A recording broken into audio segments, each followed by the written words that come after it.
λειτουργεί όντως αυτό το μικρόφωνο? Όχι. Δεν είναι πολύ χοντρό. Δεν λειτουργεί. Όχι. Πρέσ. Εντάξει. Ενδεχομένως.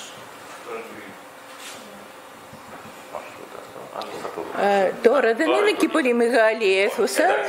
Θα ακουστούμε 22 χρόνια στο Πανεπιστήμιο Ανίνων. Σε μεγάλες αίθουσες ποτέ δεν είχα μικρόφωνο. Και κάποτε πραγματικά, ξέρετε, να μιλάει κανείς για την ποίηση φωνάζοντας είναι φοβερή παραφωνία. Δηλαδή, όντως, αλλά είναι μικρή η αίθουσα και θα τα βρούμε. Λοιπόν, καλώς ήρθατε και πάλι σε αυτή τη τέταρτη συνάντηση του «Με τα λόγια γίνεται». Είναι πάρα πολύ μεγάλη τιμή και πολύ μεγάλη χαρά που ξεκινάει αυτό το κομμάτι των τυπικών συναντήσεων, δηλαδή τη μεταφρασμένη ποίηση στο πρωτότυπο και σε μετάφραση, τιμώντας το μεταφραστικό έργο του Μήτρου Αλεξανδρόπουλου, που θα τον γνωρίζετε και με τις άλλες ιδιότητές του, και που για αυτήν την αρχική εκδήλωση για τη μεταφρασμένη ποίηση η κυρία Σόνια Ηλίσια Αλεξανδροπούλου δέχθηκε να το πάρει πάνω της, ας το πούμε, και να διαβάσει στα ρωσικά, ενώ στα ελληνικά, στις μεταφράσεις του Αλεξανδρόπουλου, θα διαβάσει ο ποιητής Ζήσης Αϊναλής. Δεν χρειάζεται να πω κάτι περισσότερο. Ίσως μόνο ότι ευτυχώς και δυστυχώς τα βιβλία και του Πούσκιν και του Μαντελστάμ έχουν εξαντληθεί, οπότε θα ακούσετε πράγματα που αν δεν τα έχετε δεν μπορείτε να τα διαβάσετε προς ώρας. Το Πούσκιν έχει εξαντληθεί, Ο Μαγιακόφσκι ξανακυκλοφόρησε πέρσι και αν θέλετε να σπεύσετε μπορείτε μετά την εκδήλωση κάτω κατεβαίνοντας τις σκάλες να βρείτε το βιβλίο του Μαγιακόφσκι. Όπως επίσης και αν δεν ενημερωθήκατε ηλεκτρονικά για την εκδήλωση αυτή, μπορείτε να μας αφήσετε το email σας κάτω σε ένα χαρτί δίπλα στα βιβλία, ώστε να ενημερώνεστε πια τακτικά. Μια τελευταία παράδειξη, αν δεν το έχετε ήδη κάνει, να το ενεργοποιήσετε τα κινητά σας τηλέφωνα. Σας ευχαριστώ πολύ.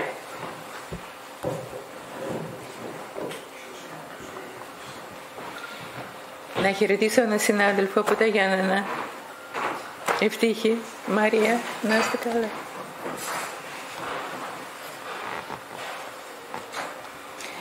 Λοιπόν, πρέπει πρώτα απ' όλα να πω ότι εγώ σήμερα είμαι απλώς εκφωνήτρια. Τέλος πάντων, τα ρωσικά είναι μητρική μου γλώσσα και θα προσπαθήσω να ακούσετε τον τόνο αυτών των ποιητών και μετά ίσως θα διαισθανθείτε και τον τόνο του μεταφραστή. Αυτό για μένα είχε εξαιρετικά μεγάλη σημασία. Και τέλος πάντων να πω ότι ο Ζήσης Αϊναλής υπήρξε φοιτητής μου στα Γιάννενα. Αλλά συνολικά, όπως σήμερα το εξακριβώσαμε, έχουμε ειδωθεί 3-4 φορές.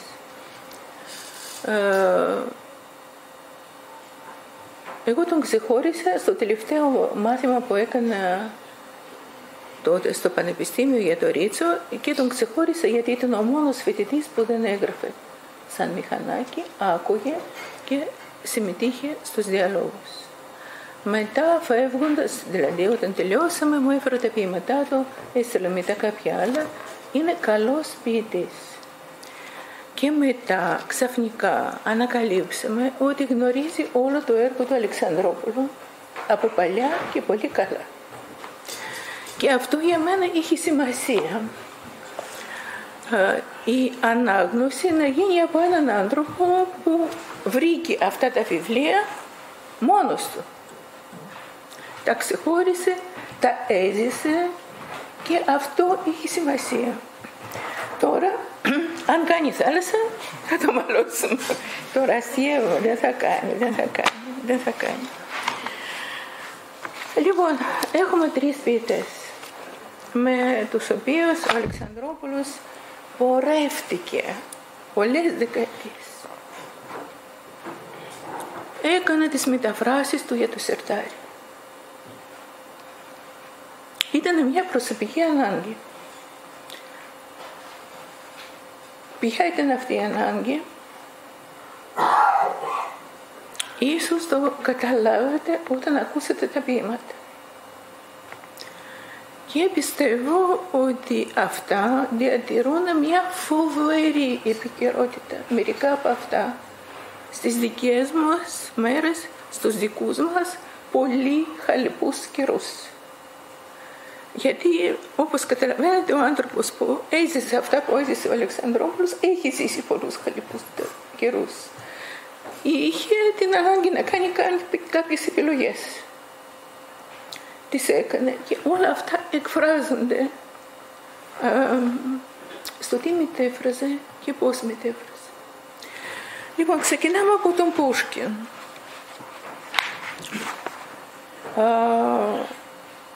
Το πρώτο ποίημα γράφεται το 23, όταν ο Πούσκιν που ήταν πολύ ενθουσιασμένος, συνυπαρμένος με την Ελληνική Επανάσταση, ήταν εξόριστος στο Κισινιόβ, γνώρισε τον Υψηλάντη, ήθελε να πάει στους επαναστάτες, δεν μπορούσε γιατί ήταν σχεδόν φρουρούμενος.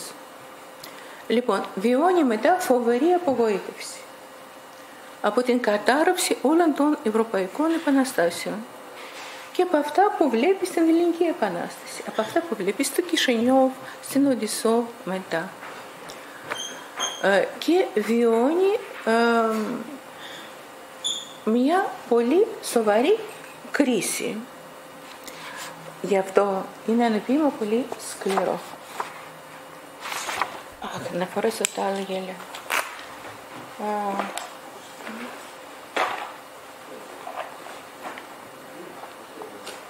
Συγγνώμη, αλλά αυτή η τσάντα χωράει πολλά, είναι πολύ βολική, αλλά είναι μια δυστυχία. Λοιπόν, να βγάλω τα άλλα βιβλία. Μπράβο. Όχι. Εγώ δεν είμαι κακομαθημένη σε αυτά, αλλά μπορεί να χρειαστεί.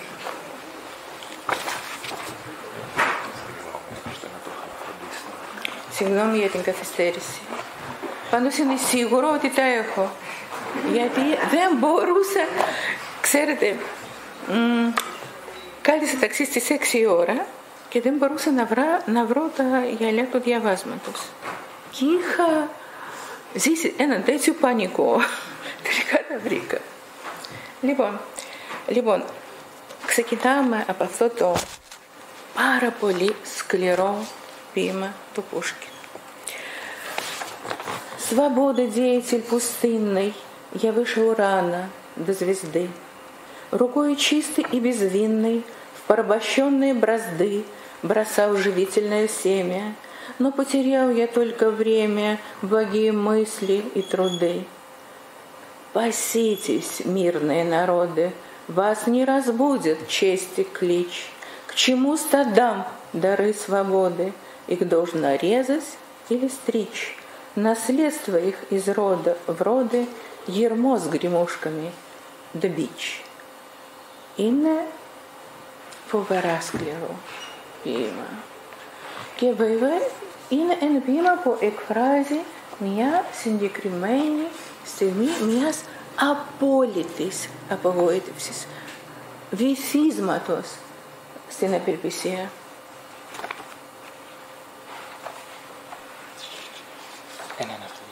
Ένα. Για να υπάρχει πρόσληψη. Σπορέας της ελευθερίας μόνος βγήκα την αυγή προτού φανεί το αστέρι. Στους όργους της σκλαβιάς ο ζωογόνος σπόρος εσπάρθηκε από αγνό και τίμιο χέρι. Μα άδικες επήγανε, χαμένες οι ώρες μου, οι κόποι μου, οι σκέψεις μου οι ευλογημένες. Βοσκάτε με την ησυχία σας λαοί, κανένα σάλπισμα τιμής να σας ξυπνήσει δεν μπορεί. Το δώρο της ελευθερίας για τα κοπάδια είναι μονάχα μια κουβέντα άδεια. Τι να την κάνουν, η μόνη τους απαντοχή, είτε κουρά είτε σφαγή, από γενιά σ' άλλη γενιά, η κουδουνά τη λεμαριά και μόνο τους Βαγγέλιο, ο Βούρδουλας και το Φραγκέλιο. είπαμε, είναι κάτι σαν μάστιγα αυτό το ποίημα. Τέλος πάντων, αλλά δεν είναι άσχετο με την ιστορία του κόσμου και με την ιστορία του τόπου, τέλος πάντων και ίσως και με αυτά που βιώναμε τώρα. Το επόμενο ποίημα γράφεται την ίδια εποχή, το 23, και εκφράζει άλλα βιώματα που αποκομίζει. Είναι άλλη графи, άλλη κατάθεση. В те дни, когда мне были новые все впечатления бытия, и взоры дев, и шум дубровы, и ночью пение соловья, когда возвышенные чувства, свобода, слава и любовь, и вдохновенное искусство так сильно волновали кровь, часы надежд и наслаждений, тоской внезапной осеня, тогда какой-то злобный гений стал тайно навещать меня. Печальны были наши встречи. Его улыбка, чудный взгляд, его извительные речи вливали в душу хладный яд. Неистощимой клеветою он провидение искушал, он звал прекрасную мечтою, он вдохновение презирал, не верил он любви, свободе, на жизнь насмешливо глядел, и ничего во всей природе благословить он не хотел. Αυτό το ποίημα κατά κάποιον τρόπο καταθέτει ότι ο Πούσκιν δεν είχε απαρνηθεί αυτή την λατρεία της ελευθερίας, των υψηλών αισθημάτων κλπ. Ας ακούσετε το ποίημα στα ελληνικά. Ο δαίμονας. Όταν ακόμα οι εντυπώσεις της ζωής νέες μου ήταν κι άγνωστες, των κοριτσιών τα βλέμματα, του δάσους οι φωνές, το λάλημα της νύχτες των αηδονιών, όταν η ελευθερία, τα ωραία αισθήματα, ο έρωτας, η δόξα, της τέχνης οι εμπνεύσεις φλογίζανε το αίμα μου, άρχισε ο κακός μου δαίμονας κρυφά να με επισκέπτεται. Φτερούγα μαύρη να σκεπάζει τις ώρες της ελπίδας μου και τις χαρές μου. Θλίψη μου έφερνε κάθε φορά που ερχόταν, παράξενο το βλέμμα του και το χαμόγελό του. Λόγια σαρκαστικά, κρυοφαρμάκια χύναν στη ψυχή μου. Συκοφαντίες, διαβολές. Στιγμή δεν κουραζόταν της μοίρας τη μανία να προκαλεί. Το κάθε ωραίο χήμερα και η έμπνευση φτηνή. Η ελευθερία, η αγάπη, το κάθε τι. Παιχνίδι αστείο στη ζωή μας. Τίποτα πουθενά σε όλη τη φύση δεν θα βρει ψυχή του να αγαπήσει. Και τέλος πάντων να ακούσουμε και ένα ερωτικό ποίημα του Πούσκιν. Όχι. Πριν το ερωτικό, όχι το ερωτικό. Το ερωτικό είναι από τα καλύτερά του, αφιερωμένο στην Анна Керн.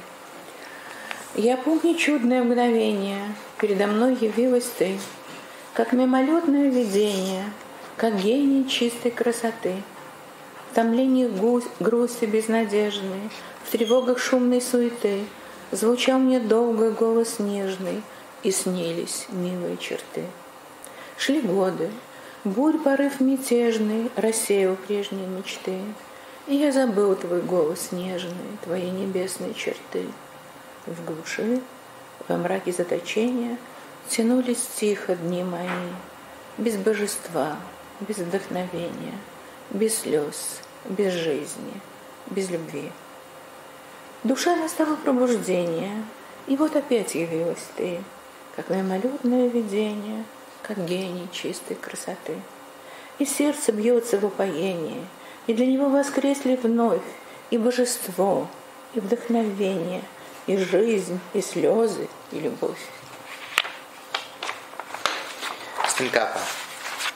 Θυμάμαι την εξαίσια στιγμή όταν επρόβαλες μπροστά μου σαν οπτασία μαγική της θείας ομορφιάς στο ίνταλμά μου. Στη θλίψη της ζωής χωρίς ελπίδες, στην αγωνία της και τις φροντίδες, δεν έπαψε τρυφερή να ακούγεται φωνή. Δεν έλειψε στα όνειρά μου η ωραία μορφή. Γεβαίνανε τα χρόνια. Στον ταραχών το σάλο συντρίμια τα όνειρα. αλλά δεν εθυμόμουν τη φωνή, δεν ακουγόταν και η ουράνια κόρη τις νύχτες δεν ερχόταν. Στον μαύρο απόκοσμο μέρες φυλακισμένες κυλάγανε αμίλητες και αργές, από Θεό και έμπνευση ορφανεμένες, χωρίς αγάπη, χωρίς να ζεις, χωρίς να κλαις. Και να τι πάλι η εξαίσια στιγμή, όταν επρόβαλες μπροστά μου σαν οπτασία μαγική, της θείας ομορφιάς το ίνταλμά μου. Ανάσταση σημαίνει η καρδιά. Αναστηθήκανε για αυτήν ξανά θεά και έμπνευση. Τώρα μπορεί να κλαίει, να αγαπάει και να ζει. Και τώρα θα πάμε σε κάτι πολύ διαφορετικό, σε ένα από τα πολύ αιχμηρά επιγράμματα του Πούσκιν, και έγραψε πολλά και για πολλούς, και για τον Τσάρο και για την αυλή, η οποία τον κυνήγησε μετά και ουσιαστικά τον οδήγησε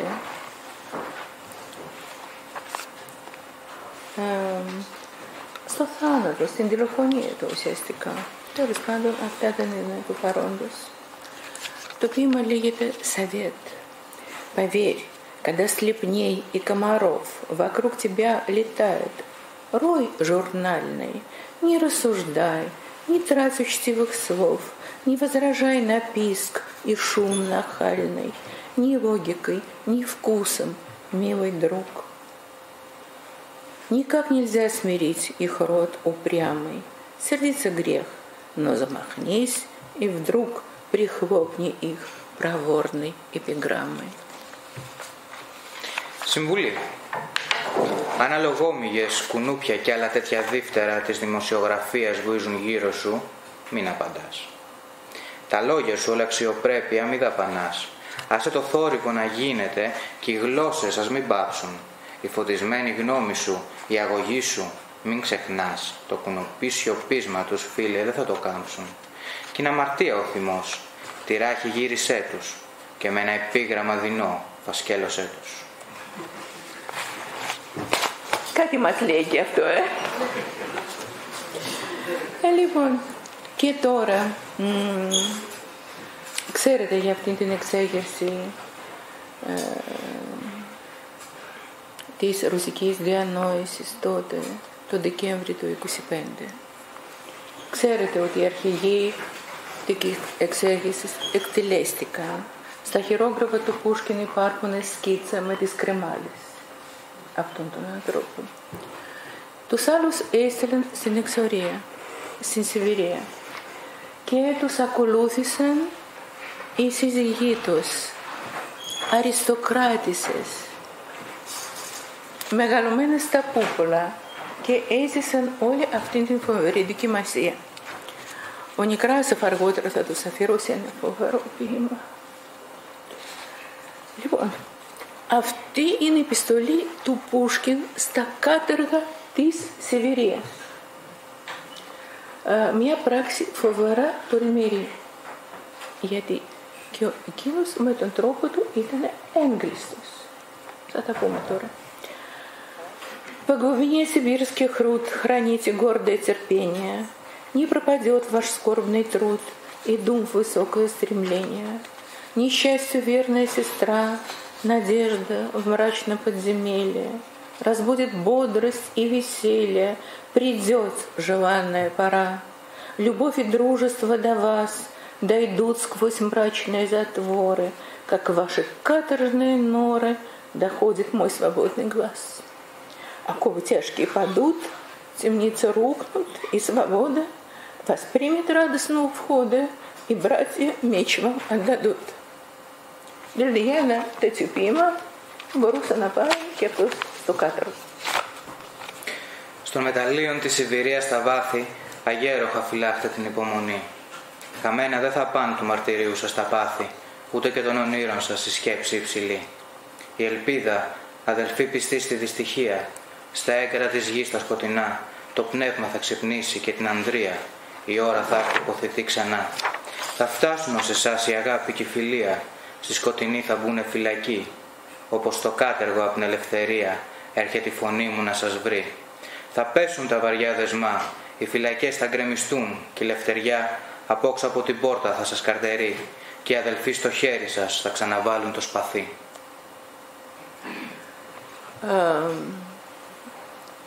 όταν έγινε η εξέγερση, ο Πούσκιν ήταν εξόριστος σε ένα βόρειο χωριό, οικογενειακό κτήμα. Οι φίλοι του τον είχαν διαφυλάξει, δεν τον είχαν μηνύσει στην συνωμοσία. Αλλά ήταν φίλοι του, πάρα πολύ στενοί φίλοι. Μετά την εξέγερση, ο Τσάρος διέταξε να φέρνει τον Πούσκιν στην Πετρούπολη.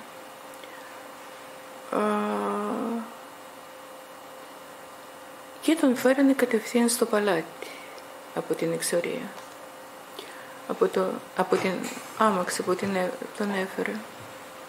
Και ο Τσάρος τον ρώτησε, αν ήσασταν τότε στην Πετρούπολη, πού θα ήσασταν? Και αυτός είπε, με τους φίλους μου. Αλλά ο Τσάρος βέβαια, κοιτάξτε, Τσάρος Νικόλαος, η Ρωσία είχε αρκετούς Τσάρους. Τώρα να σας πω κάτι σχεδόν παράδοξο. Η Αλέξανδρη ήταν καλή, η Νικόλαη ήταν απέσιοι. Απέσιοι, και αυτός ήταν ένας απέσιος Νικόλαος. Αυτός βέβαια όταν βγήκε είχε πει ότι έχει μιλήσει με έναν από τους ευφιέστητους ανθρώπους της Ρωσίας και έκανε την ακόλουθη δίθεν ευεργεσία. Είπε ότι αυτός θα είναι λογοκριτής του. Και μετά θα σε μεθεπόμενο κομμάτι που θα είναι και το τελευταίο θα πούμε πόσο ολέθριο ήταν αυτό για τον Πούσκιν. Το ποίημα αυτό είναι δίθεν μετάφραση. Δεν είναι μετάφραση. Είναι παραπλανητικό. Είναι ένα δικό του ποίημα που γράφεται το 1936. Είναι απολογισμός και διαθήκη του και το κήρυγμά του. Ένα трομερό ποίημα. Трομερό όπως και το πρώτο. Недорого ценю я громкие права, от коих ни одна кружится голова. Я не ропщу о том, что отказали боги мне в сладкой участи оспаривать налоги или мешать царям друг с другом воевать. И мало горе мне, свободна ли печать, морочит олухов, или чуткая цензура в журнальных замыслах стесняет балагура. Все это, видите ли, слова, слова, слова. Иные, лучшие мне дороги права, иная, лучшая потребна мне свобода, зависеть от царя, зависеть от народа, не все ли нам равно? Αυτά δεν μπορούσα να τα πει τώρα κανένας στον κόσμο. Θα το δείτε μετά. Не все ли нам равно, Бог с ними, никому отчета не давать, лишь себе лишь самому служить и угождать, ни власти, ни ливреи, не гнуть ни совести, ни помыслов, ни шеи, по прихоти своей скитаться здесь и там, девясь божественным природы, красотам, и пред созданиями искусств и вдохновения, трепеща радостно в восторгах умиления. Вот счастье, вот права. Από τον Πιντεμόντε. Είπαμε, είναι παραπλανητικό. Γιατί αυτός άλλη φορά λέει από το μισέ. Δηλαδή, το καταλαβαίνετε. Υπάρχουν δικαιώματα ηχηρά. Ξέρω, πολλά θα μπουν μυαλά. Όμως δεν τα τιμώ. Παράπονα δεν κάνω που οι θεοί μου αρνηθήκαν το γλυκό προνόμιο στην πληρωμή των φόρων να μετέχω. Ούτε και εμπόδια να βάλω στον αβασίλειο να πολεμάει τ' άλλο. Λίγο με νοιάζει, μπορεί ή δεν μπορεί η δημοσιογραφία να σατυρίζει τους μωρούς και η μηγιάγγιχτη λογοκρισία των περιοδικών να περικόβει την αμετρολογία. Λόγια, λόγια, λόγια όλα αυτά. Άλλα, καλύτερα δικαιώματα μου είναι σεβαστά. Άλλοι, καλύτερη ζητώ ελευθερία. Να σε ορίζει ο Τσάρος, να σε ορίζει ο λαός, το ίδιο δεν μας κάνει. Ήρθε ο Θεός να τους φυλάει. Μα κανενός υπόλογος ο άνθρωπος δεν είναι. Σημασίας δίνει μόνο στη ζωή του. τον εαυτό του να φροντίζει και να υπηρετεί. Για τη λιβραία, για την εξουσία, η σκέψη, η συνείδησή του μη καμφθεί. Γι' αυτά μη σκύψει το κεφάλι. Όπου θελήσει γυρνάει τα βήματά του, ό,τι ορίσει η καρδιά και η ψυχή. Τις θεϊκές της φύσης ομορφιές, της τέχνης πάλι και της έμπνευσης τα έργα, να τα γλεντήσει, να τα χαρεί. Αυτά τα δικαιώματά του. Λοιπόν, ο Αλεξανδρόπουλος γράφει ότι είναι μάλλον το πρώτο υπαρξιακό ποίημα που γράφεται στην Ρωσία. Και στο βιβλίο για τον Πушкин, στον οποίο προσπάθησε να δώσει μια πλατιά εικόνα της δημιουργίας του, πέρα από όσα ήταν γνωστά στο ελληνικό κοινό, έδωσε τον τίτλο «Άλλοι καλύτεροι ζητώ ελευθερία».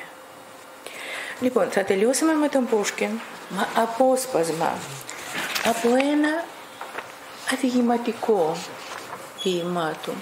Να δείτε και αυτήν την τέχνη του Πушкин. Χάλκινος Καβαλάρης, που είναι και αυτό ένα ποίημα. Πρώτα απ' όλα, ο Πушкин με αυτό το ποίημα εισάγει αυτή τη μορφή του μικρού ανθρώπου, η οποία θα συνταράξει τη μεγάλη ρωσική λογοτεχνία του 19ου αιώνα, που θα γίνει μια από τις κεντρικές μορφές. Και δεύτερον, είναι βεβαίως και αυτό αντιτυραννικό ποίημα. Βέβαια, το θέμα είναι ότι αναγκαστήκαμε με τον Ζήση να κάνουμε φοβερές περικοπές. Είναι μεγάλο ποίημα. Απλώς να κρατήσουμε ένα αφηγηματικό πυρήνα, μια история. Над омраченным Петроградом дышал ноябрь осенним хладом, плеская шумной волной в края своей ограды стройной, Нева металась, как больной, в своей постели беспокойной. Уж было поздно и темно, сердито бился дождь в окно, и ветер дул печально воя. В то время из гостей домой пришел Евгений молодой. Стряхнув шинель, разделся, лег, но долго он заснуть не мог, волнение разных размышлений. О чем же думал он? О том, что был он беден, что с трудом он должен был себе доставить и независимость, и честь, что мог бы Бог ему прибавить ума и денег. Что ведь есть такие праздные счастливцы, ума недальнего, ленивцы, которым жизнь куда легка, что служит он всего 2 года. Он также думал, что погода не унималась, что река все прибывала, что едва ли с Нивы мостов уже не сняли, и что с Парашей будет он не на 2, на 3 разлучен. Евгений тут вздохнул сердечно и размечтался, как поэт. Жениться мне? Зачем же нет? Оно и тяжело, конечно. Ну что ж, я молод и здоров, трудиться день и ночь готов, уж кое-как себе устрою приют смиренный и простой, и в нем Парашу успокою.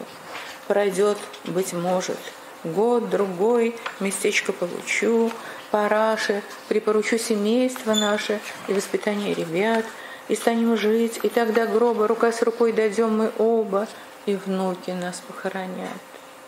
Так он мечтал, и грустно было ему в ту ночь, и он желал, чтобы ветер выл не так уныло, и чтобы дождь в окно стучал не так сердито. Сонные очи он, наконец, закрыл.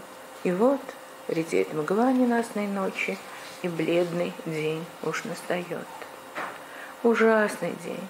Нева всю ночь рвалась к морю против бури, не одолев их буйной дури, и спорить стало ей не вмочь. Обратно шла гневна, бурлива, и затопляла острова. Погода пуще свирепела, Нева вздувалась и ревела, котлом клокоча и клубясь, и вдруг, как зверь, остервенясь, на город кинулась. Пред нею все побежало, все вокруг вдруг опустело, воды вдруг втекли в подземные подвалы, к решеткам хлынули каналы, и всплыл Петрополь, как тритон, по пояс в воду погружен. Осада, приступ, злые волны, как воры, лезут в окна, челны с разбега стекла бьют кормой, лотки под мокрой пеленой, обломки хижин, бревны, кровли, товар запасливой торговли, пожитки бледной нищеты, грозой снесенные мосты, гроба с размытого кладбища плывут по улицам. Народ зрит Божий гнев и казни ждет. Увы, все гибнет, кровь и пища. Где будет взять в той грозный год покойный царь еще России со славой правил? На балкон печален, смутен вышел он и молвил с Божией стихией царям не совладать. Он сел и в думе скорбными ночами на злое бедствие глядел. Тогда на площади Петровой, где дом в углу вознесся новый, где над возвышенным крыльцом с подъятой лапой, как живые, стоят два льва сторожевые, на звере мраморным верхом, без шляпы, руки сжав крестом, сидел недвижный, страшно бледный Евгений. Он страшился бедный, не за себя. Он не слыхал, как подымался жадный вал, его подошву подмывая, и дождь ему в лицо хлестал, как ветер будно завывая, с него и шляпу вдруг сорвал. Его отчаянные взоры на край один наведены, недвижно были.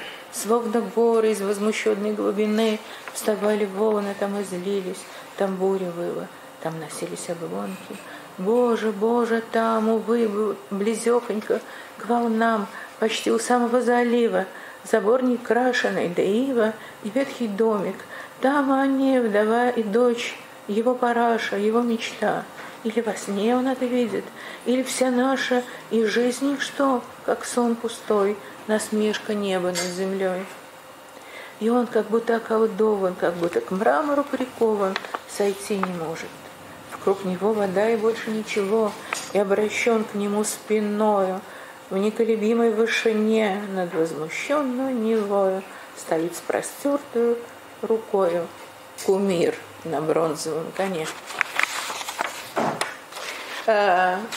Τρομερό είναι το τέλος του ποίηματος, αλλά δεν χωρούσε βέβαια. Όταν επαναστατεί Ευγένιος. Αλλά μετά ο φτωχός φεύγει σαν κυνηγημένος. Δηλαδή αυτή η ορμή εναντίωσης, αγανάκτησης, μην αποδοχής και τελικά φύγει. Αλλά είναι πέρα ποίημα και νομίζω αυτή η αφήγηση, τώρα θα την ακούσετε στα ελληνικά. Ο Χάλκινος Καβαλάρης. Στη σκοτεινή Πετρούπολη από πάνω, η κοινοπορεινή του ψύχρα εφύσαγε ο Νοέμβρης, με βία σπάζοντας το κύμα στα κρόκυλα του εξαίσιου στεφανιού του. Παρακυλούσε ο Νιέβας σαν άρρωστο στα ανάστατο κρεβάτι. Ήταν αργά και σκοτεινά. Η βροχή έδερνε θυμωμένη το παράθυρο και στέναζε ο άνεμος γεμάτος θλίψη. Την ώρα εκείνη από φιλική του συντροφιά εγύρισε στο σπίτι του ο νεαρός Ευγένιος. Τίναξε το παλτό του από τη βροχή, γδύθηκε και έπεσε, χωρίς ο ύπνος να τον πιάνει, καθώς ο νους του εδαξίδευε εδώ και εκεί. Τι άραγε σκεφτόταν, πως ήταν φτωχός και όφιλε με τον ιδρώτο του προσώπου του την ανεξαρτησία του να αποκτά και την τιμή του. Σκεφτόταν ακόμα πως θα μπορεί ο Θεός λιγάκι να του πρόσθεται μυαλό και χρήμα, γιατί υπάρχουν και κάτι τυχεροί τεμπέληδες με μια σταλίτσα μόνο μυαλό. Και όμως στη ζωή όλα τους έρχονται δεξιά, ενώ αυτός δεν έχει παρά 2 μόνο χρόνια που υπηρετεί. Αυτά σκεφτόταν και η σκέψη του επήγαινε και στον καιρό που δεν ησύχαζε. Ο ποταμός κατέβαζε νερό πολύ και μάλλον τα γιοφύρια τα σηκώσαν. Θα τους χωρίσουν τώρα με την Παράσχεια εδώ και 2 και 3 μέρες, εδώ ακριβώς, τραβώντας ένα στεναγμό από το βάθος της καρδιάς του. Αρχίνησε ο Ευγένιος να ονειροπολεί, λες κι ήταν ποιητής. Μήπως να παντρευτώ, εγώ, και γιατί όχι. Μεγάλη απόφαση, αλήθεια. Μα τι να κάνουμε, φτάνει που είμαι νέος, υγιής, πρόθυμος να δουλέψω μέρα νύχτα και θα τα καταφέρω. Θα χτίσω μια φωλιά απλή και ταπεινή, ώστε η Παράσια να νιώθει ασφαλισμένη. Θα φύγει ο ένας χρόνος, θα έρθει ο άλλος. Μπορεί και κάμια θέση να μου δώσουν. Το σπίτι μας και των παιδιών μας την ανατροφή στα χέρια της Παράσιας θα εμπιστευτώ. Και θα κυλάει η ζωή. Έως το θάνατο μαζί θα πάμε βαστημένοι. ο ένας από τα λονού το χέρι, ώσπου τα εγγόνια μας μια μέρα να μας τάψουν. Έτσι ονειρευόταν. Μια λύπη ένιωθε τη νύχτα εκείνη. Ήθελε να μην στενάζει ο άνεμος τόσο λυπητερά και η βροχή να μην χτυπά με τόση οργή το παραθύρι, ώσπου τα μάτια νησταγμένα εκλείσαν επιτέλους. Και να, της άγριας νύχτας η σκοτεινιά επήρε να ξασπρίζει και η οχρή μέρα να έρχεται, τη φρικτή μέρα. Ο Νιέβας όλη νύχτα στη θάλασσα χτυπιόταν να περάσει, κόντρα στη θύελα, χωρίς την ξέφρενη ορμή της να μπορεί να τσακίσει, κι άλλο να αντιπαλέψει δεν μπορούσε. Ο Νιέβας, βρίσκοντας μπροστά το φράγμα από τον ανέμον την ορμή, μες στα στενά γύρισε θυμωμένος πίσω, μου κρίζοντας εβούλιαξε μες στα νερά του τα νησιά, εμάνιαζε από πάνω και ο καιρός, φούσκωνε και βογκούσε το ποτάμι σαν μέσα σε κακάβι βράζοντας και με τους χόχλους ανέβαινε ψηλότερα, ως με μια αστηρίο μουρλαμένο εχήμιξε στην πόλη. Αμέσως όλοι το βάλανε στα πόδια, μια ερημιά απλώθηκε παντού, ορμήσαν στα υπόγεια τα νερά και τα κανάλια καβάλισαν τα κάγκελα. Σαν τρίτονα σε πήρε και η Πετρούπολη να πλέει, με το κορμί της βουλιαγμένο ίσα με τη μέση. Αποκλεισμός, ρεσάλτο, λάβρα τα κύματα σαν κλέφτες καρφαλώνουν στα παράθυρα, οι βάρκες με ορμή χτυπάν πάνω στα σπίτια, παντού σπασμένα τζάμια στις αγορές οι πάγκοι βούλιαξαν στις υγρές φασκές, συντρίμμια από χαμόσπιτα, σκεπές, καδρόνια, πραμάτιες από τις αποθήκες των εμπόρων, τα ρούχα της χλωμής φτωχολογιάς, γιοφύρια εγκρεμισμένα από το ρέμα, κυβούρια από το ξεπλημμένο κημητήρι ύπλαινε στους δρόμους. Οργή Θεού βλέπει ο λαός και περιμένει την ποινή του. Αλίμονο, όλα χάνονται, θροφή και στέγη, τώρα που να τα βρουν. Το φοβερό εκείνο χρόνο ακόμα ο Μακαρίτης Τσάρος εκυβερνούσε με τιμή και δόξα τη Ρωσία. Θλιμμένος σε μεγάλη ταραχή ευγήκε στον εξώστη κι είπε: ανίσχυρη είναι η Τσάρη μπροστά στο θεϊκό στοιχείο. Σκεφτικός, περίληπος, καθόντανε και κοίταγε τη στρίγλια συμφορά. Εκείνες τις στιγμές του Τσάρου Πέτρου την πλατεία, που το καινούριο μέγαρο εχτίσανε στη μια γωνιά και στο ανυψωμένο πρόστο μπροστά με την πατούσα τους ψηλά, σαν αλοζόνταν είναι διολέοντες φρουροί, καβάλα στο μαρμάρινο θηρίο. Ξεσκούφωτος, τα χέρια σταυρωμένα, καθότανε ακούνητος με μια παράξενη στο πρόσωπο χλωμάδα ο Ευγένιος. Δεν ήταν για τον εαυτό του που έτρεμε φτωχός, όμως από το φόβο του δεν είδε πως ανεχόρταγο ανέβαινε το κύμα σηκώνοντας ψηλότερα και τα δικά του πέλματα, πως η βροχή μαστίγωνε το πρόσωπό του και ο αέρας με το φοβερό του μου γκριτό σε μια στιγμή επήρε πέρα το σκουφί του. Δεν τα νιώθε αυτά. Το βλέμμα του απελπισμένο είχε στραφεί και κοίταγε σαν να ήταν καθωμένο σε ένα σημείο. Σαν βουνά από τα ταραγμένα βάθη τα κύματα εκεί πέρα σηκώνονταν και αλλοφρονιάζαν, μου κρίζαν οι ανέμοι και τα συντρίμμια περιδίναν. Θεέ, Θεέ, εκεί αλίμονο, εκεί ακριβώς στο κύμα δίπλα, στο γύρισμα του κόλπου μέσα, είναι η θιά, ο φράχτης, ο αμπογιάτιστος και το παλιό σπιτάκι.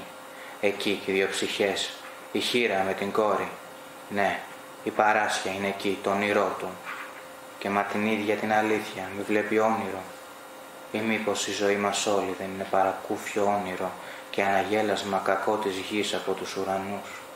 Σαν να τον είχανε μαγέψει στο μάρμαρο απάνω είχε καρφωθεί και να κατέβει αδύνατο, γύρω νερό και τίποτα άλλο, και με τις πλάτες γυρισμένες πάνω του, ψηλά στα τάραχα ύψη του, καβάλα στον τριγυμισμένο Νιέβα, στέκεται με το χέρι απλωμένο, το είδωλο στο χάλκινο άλογο του. Αυτά με τον Πούσκιν. Τώρα θα περάσουμε σε έναν ποιητή που είναι πολύ πιο δύσκολος. Είναι πολύ δύσκολο να τον αφημώνει κανείς από την Απαγγελία. Δηλαδή κάποια ποίηματα θα γίνουν κατανοητά. Κάποια θέλουν μια προσωπική ανάγνωση, μια επικοινωνία με το βιβλίο. Γιατί χρειάζονται από κωδικοποίηση κάποια σύμβολα, κάποιες μορφές. Ήταν σε πάρα πολλά ποίηματα πολύ δύσκολος ο Μαντελστάμ, αλλά ήταν ένας μεγαλοφυής ποιητής. Θα ξεκινήσουμε από ένα ποίημα με ελληνική υπόθεση. Γενικά ο ελληνικός κόσμος τον συγκινούσε βαθύτατα και το είχε αφιερώσει πολλά ποίηματα και μάλιστα Ας τα ρίξουμε κάτω.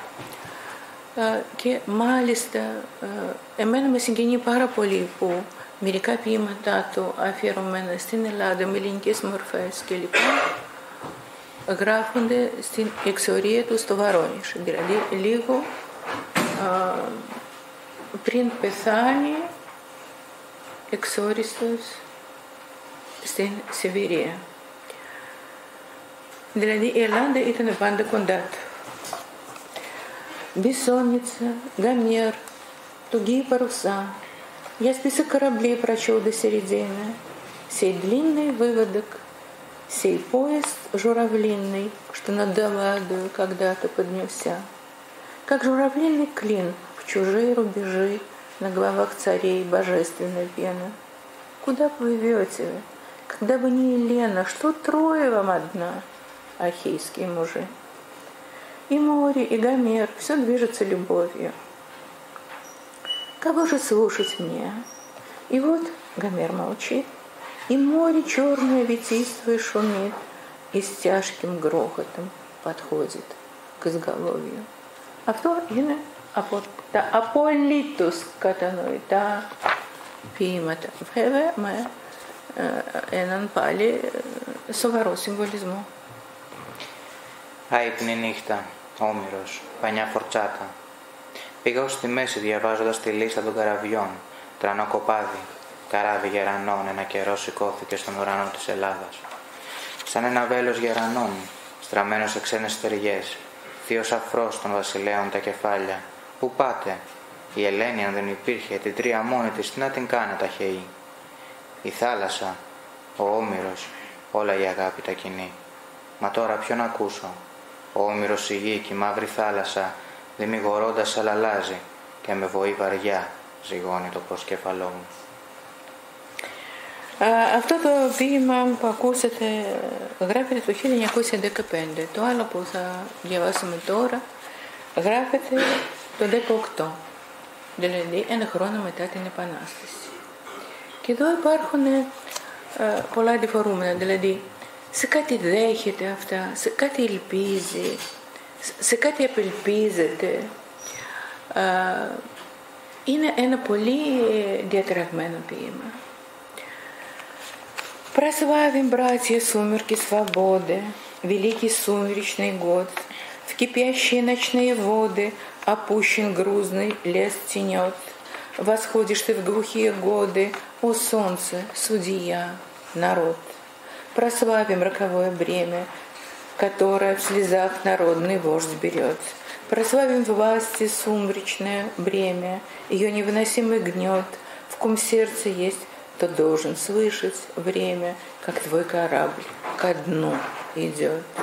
Мы в легионы боевые связали ласточек, и вот не видно солнца, вся стихия щебечет, движется, живет. Сквозь эти сумерки густые не видно солнца, и зима, и земля плывет. Ну что ж, попробуем. Огромный, неуклюжий, скрипучий поворот руля. Земля плывет, мужайтесь, мужа, как плугом океан деля, мы будем помнить и в литейской стуже, как 10 небес нам стоила земля. Το σούρουπο της ελευθερίας. Ας δοξάσουμε αδέλφια το σούρουπο της ελευθερίας, τη μεγάλη μου χρωμένη χρονιά. Στα ζέοντα νυχτερινά νερά δάσος στα βρόχια πέφτουν βαριά. Κι εσύ στα κουφάι του τα χρόνια παίρνεις την ανηφοριά, ο ήλιε, δικαστή, λαέ. Ας δοξάσουμε το μοιραίο φορτίο που αρχηγός του λαού σηκώνει στους ώμους του. Ας δοξάσουμε της εξουσίας το μουχρό φορτίο, την αβάσταχτη μοίρα της. Χρόνε, καρδιά όποιος έχει να ακούσει οφείλει πως το καράβι σου πάει στον πάτο. Εμείς τις λεγεώνες που μάχονται δέσαμε τα χελιδόνια μας. Και ιδού, ήλιος πουθενά δεν τζακρίζει. Μα η πλάση όλο τη βύζει, σαλεύει, ζει. Στο σούρουπο που βαθαίνει μέσα από το δίχτυ του, ήλιος δεν βλογάει, μα πλέει η γη. Ας πάρουμε λοιπόν τη στροφή, την πιο μεγάλη που γίνεται. Μεγάλη, άγαρπη, με όλο το τιμόνι να τρίζει. Πλέει η γη. Κουράγιο άντρες. Με το αλέτρι μοιράζοντας τον ωκεανό, ακόμα και στην παγωνιά της λύθης θα το θυμόμαστε. Ακόμα και εκεί. 10 ουρανούς μας κόστισε εμάς η γη. Το επόμενο ποίημα γράφεται μετά από 3 χρόνια. Είναι ποίημα αφιερωμένο στα βιώματά του γύρω από τον πολιτισμό. Πού πάει, πόσο κινδυνεύει. Το ποίημα είναι πλημμυρισμένο όχι από απελπισία, από ένα πόνο, ένα βαθύ пόνο. Нельзя дышать, и твердь кишит червями, и ни одна звезда не говорит. Но видит Бог, есть музыка над нами, дрожит вокзал от пения анит, и снова паровозными свистками разорванный скрипичный воздух слит. Огромный парк, вокзалы шар стеклянный, железный мир опять заворожен. На звучный пир в Элизиум туманный торжественно уносится в огонь. Павлиный крик и рокот фортепианный. Я опоздал, мне страшно, это сон. И я вхожу в стеклянный лес вокзала, скрипичный строй в смятении и слезах. Ночного хора дикое начало и запах роз в гниющих парниках, где под стеклянным небом ночевала родная тень в качающих толпах. И мнится мне, весь в музыке и пении, железный мир так нищенски дрожит. В стеклянный я упираюсь в сени, горячий пар, зрачки смычков слепит. Куда же ты, на тризни милой тени, в последний раз нам музыка звучит. Κονσέρτο στο σταθμό. Δεν παίρνεις ανάσα, πήχρα σκουλίκια ουρανός. Κανένα αστέρι δεν μιλάει. Μα μέγας είσαι, Κύριε, ακόμα μουσική υπάρχει πάνω θέμας. Από το τραγούδι των μουσών τρέμει ο σταθμός. Και πάλι, σκισμένος από τα σφυρίγματα των ατμομηχανών, πλημμυρίζει ο αέρας βιολιά, γίνεται ένα. Πάρκο πελώριο, ο γυάλινος γλόπος του σταθμού. Σιδερένιος κόσμος ξαναμαγεμένος. Υπό τους ήχους του γλεντιού για την αχλή των ηλισίων, το βαγόνι πάει πανηγυρίζοντας. Ξεφωνητά παγωνιών, κοινότες του πιάνου. Έχω αργήσει, φοβάμαι. Αυτά εγώ τα ονειρεύομαι. Και μπαίνω λοιπόν στο γυάλινο δάσος του σταθμού. Η πτέρυγα των βιολιών σε ταραχή και δάκρυα. Το νυχτερινό κόρο αρχίζει άγρια, τριαντάφυλλα μυρίζουν σαπίζοντας τα θερμοκήπια. Εδώ που κάτω από τον γυάλινο ουρανό πέρασε τη νύχτα της η λατρευτή σκιά ανά τα περιπλανόμενα πλήθη. Έτσι μου φαίνεται, όλος στη μουσική και στον αφρό, ο σιδερένιος κόσμος, τόσο φτωχούλης τρέμει. Χώνομαι στο γυάλινο προθάλαμο, καυτός ατμός τυφλώνει την κόρη των βιολιών. Πού φεύγεις και πού πας, στη μνήμη της αγαπημένης μας σκιάς, τελευταία φορά είχε η μουσική για μας. Ένα χρόνο μετά, ένα από τα πολύ γνωστά ποίηματά του, πολύ συμβολικά και трогательно, ионас. Век мой, зверь мой, кто сумеет заглянуть в твои зрачки и своей кровью склеит 2 столетий позвонки. Кровь строительница хлещет горлом из земных вещей. Захребетник лишь трепещет на пороге новых дней. Тварь, покуда жизнь хватает, донести хребет должна, и невидимым играет позвоночником волна. Словно нежный хрящ ребенка, век младенческой земли снова в жертву, как ягненка, теме жизни принесли. Чтобы вырвать век из плена, чтобы новый мир начать, узловатых дней колено нужно флейтою связать. Это век волну колышет человеческой тоской, и в траве гадюка дышит мерой века золотой. Еще набухнут почки, брызнет зелени побег, но разбит твой позвоночник, мой прекрасный жалкий век. И с бессмысленной улыбкой вспять глядишь, жесток и слаб, словно зверь когда-то гибкий, на следы своих же лап. Кровь строительница хлещет горлом из земных вещей, и горячей рыбой мыщет в берег теплый хрящ морей. из высокой сетки птичьей, от лазурных влажных глыб, льется, льется безразличие на смертельный твой ушиб. Ο αιώνας μου, αιώνα μου, θηρίο μου, τις κόρες των ματιών σου ποιος θα τολμήσει να την κρίσει και με το ίδιο του το αίμα να κολλήσει τις δραχοκοκαλιές των δυο αιώνων. Από του κάθε γήινου το λαιμό το αίμα οικοδόμος αναβρίζει και μόνο οι ακαμάτες τρέμουνε των νέων ημερών το αίμα. Όσο η ζωή κρατεί το κάθε πλάσμα του Θεού τη ραχοκοκαλιά του κουβαλάει, όπως με τους αόρατους σπονδύλους του παίζει ανασένοντας το κύμα. Τούτον λοιπόν τον νεογέννητο αιώνα, μωρό στα σπάργανά του, πάλι τον πήραν και τον παν στο θυσιαστήριο σαν της λαμπρής ταρνή. Μ' αν είναι νέος κόσμος να κινήσει, από τις κλάπες λύστε τον και με ένα φλάουτο ζευγαρώστε των ροζιασμένων ημερών τα γόνατα, με των ανθρώπων τις λύπες ταραπνά ο αιώνας μου θάλασσα και γη. Η οχιά μονάχα χωμένη στο χλωρό χορτάρι, τη χρυσή της χαίρεται εποχή. Θα φωσκώσουνε κι άλλα τα μάτια των μπομπουκιών και η πλάση θα ξανανθήσει. Μα εσύ αιώνα μου λαμπρέ και αξιοδάκρυτε θα μένεις με τη ραχοκοκαλιά σπασμένη και με ένα κουζουλό χαμόγελο στα χείλη, σκληρόκαρδος και ανίσχυρος. Εσύ ο έλουρος των περασμένων δεκαετιών πίσω θα στρέφεσαι να βλέπεις τις πατημασιές σου.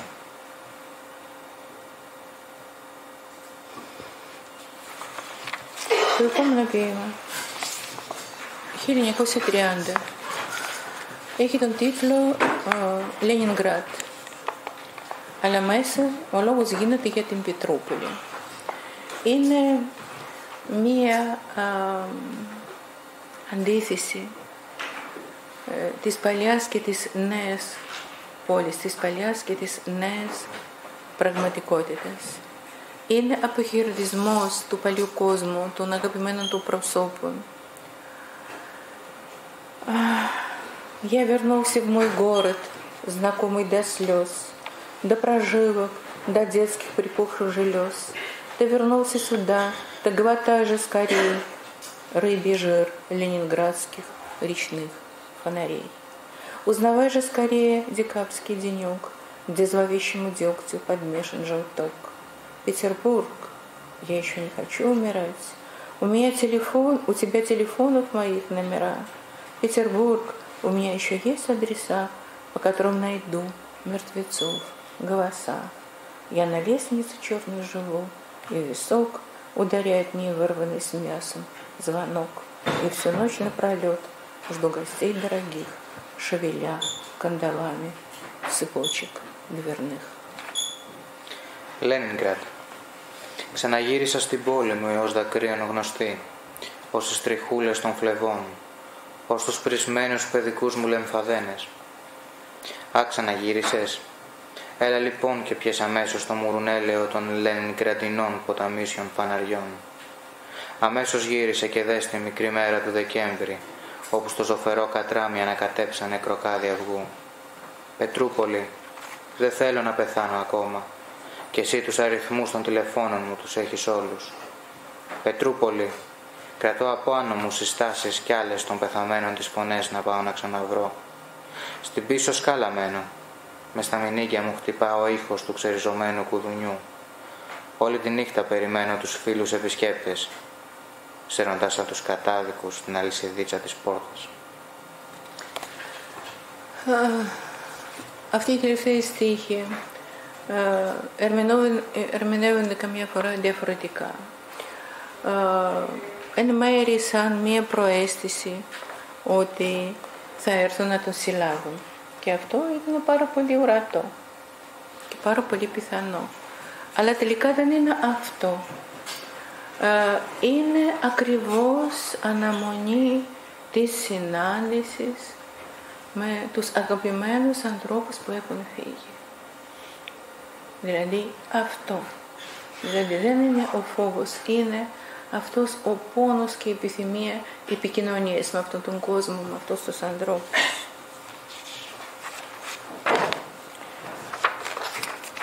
Και τέλος πάντων ένα εύκολο ποίημα, πάρα πολύ κατανοητό και πάρα πολύ τρυφερό ανθρώπινο της ζωής εκείνης. Мы с тобой на кухне посидим, сладко пахнет белый керосин, острый нож да хлеба каравай. Хочешь, примус туго накачай, а не то веревок собери, завязать корзину до зари, чтобы нам уехать на вокзал, чтобы нас никто не отыскал. Στην κουζίνα εμάς τους δύο η μέρα θα μας βρει.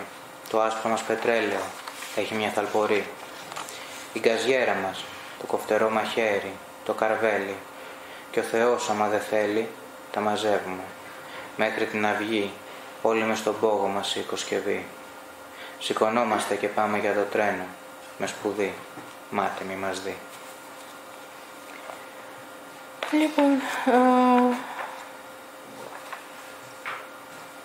ένα ποίημα που γράφεται ανάμεσα στο 31 και 35. Είναι ένα ποίημα μιας φοβερής προαίσθησης της δικής του μοίρας και γενικότερα мιας κακής проэстисис. За дремучую доблесть грядущих веков, за высокое племя людей я лишился и чаши наперед отцов, и веселья, и чести своей. Мне на плечи кидается волкодав, но не волк я по крови своей. Запихай меня лучше, как шапку в рукав, жаркой шубы сибирских степей, чтобы не видеть ни труса, ни хлипкой грязцы, ни кровавых костей в колесе, чтоб сияли всю ночь голубые песцы мне в своей первобытной красе. Увези меня в ночь, где течет Енисей, и сосна до звезды достает, потому что не волк я по крови своей, и меня только равный убьет. Για το ένδοξο κλαίος των αιώνων που έρχονται, για την υψηλόφρονη φυλή των ανθρώπων, την κούπα που στερήθηκα στο τραπέζι των πατέρων μου και όλη μου τη χαρά και την τιμή μου. Ένας αιώνας λυκόσκυλο ρίχνεται στις πλάτες μου, δεν ρέει όμως μέσα μου λύκου αίμα. Χώσε με καλύτερα, γούνινος σκούφος ανάμεσα στις πυρωμένες γούνες στο μανίκι που φοράνε οι στέπες της Σιβηρίας, για να μην βλέπω ούτε τους δειλούς, ούτε το λασπωμένο χώμα, και κάτω από τις ρόδες τα ματωμένα κόκαλα. Μα όλη νύχτα να φέκουνε για μένα στην πρώτη ομορφιά τους οι γαλάζιες πολικές αλεπούδες. Πήγαινε με τη νύχτα εκεί που κυλάει ο Ενισέη και το πεύκα αρχίζει τα αστέρια, γιατί μέσα μου αίμα λύκου δεν ρέει. Όμοια με τα δικά μου θα με σκοτώσουνε χέρια. Και τώρα ένα ποίημα αφιερωμένο στην Άννα Αχμάτοβα, η οποία τον αγαπούσε πολύ, τον εκτιμούσε πολύ, θεωρούσε ότι είναι ο καλύτερος ποιητής της Ρωσίας εκείνο τον χρόνο. Είναι μάλλον το πρώτο ποίημα του Μαντελштάμ που μετέφρασε ο Μίτσος. Ήταν τότε φοιτητής στο Λογοτεχνικό Ινστιτούτο. Ο φοιτητής αυτός παρολίγο να τελειώσει την νομική στην Αθήνα, αλλά τότε αναβλήθηκαν, δηλαδή αναρρέθηκαν οι αναβολές λόγω σποντών, τους πήρνε στο στρατό, έφυγε μετά στους αντάρτες. Τέλος πάντων, ύστερα από αρκετές περιπλανήσεις αποφάσισε ότι, και ενώ τον κάλεσαν στην Ρωμανία να είναι στο εκδοτικό του κόμματος κλπ, είπε ότι πρέπει να αφοσιωθεί αποκλειστικά στο δικό του έργο.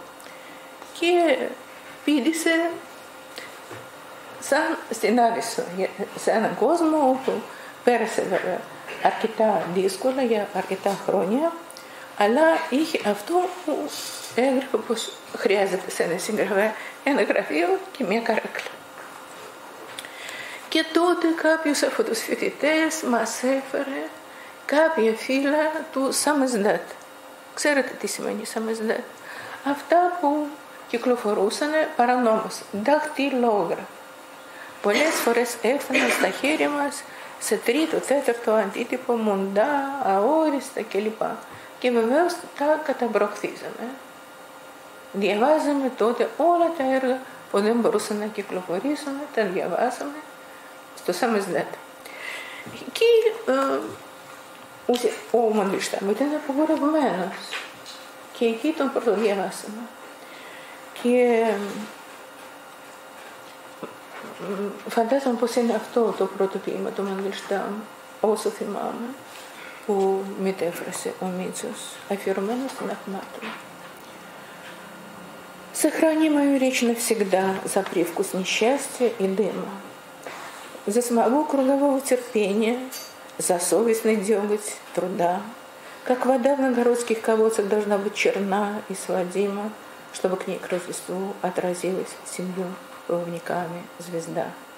И за это отец мой друг и помощник мой грубый, я, непризнанный брат, отщепенец в народной семье, обещаю построить такие дремучие срубы, чтобы в них татарва опускала князей на бадье, лишь бы только любили меня эти мерзлые плахи, как прицелись на смерть городки зашибают в саду. Я за это всю жизнь прохожу, хоть в железной рубахе, и для казни Петровской в лесах τοπαρίще найду.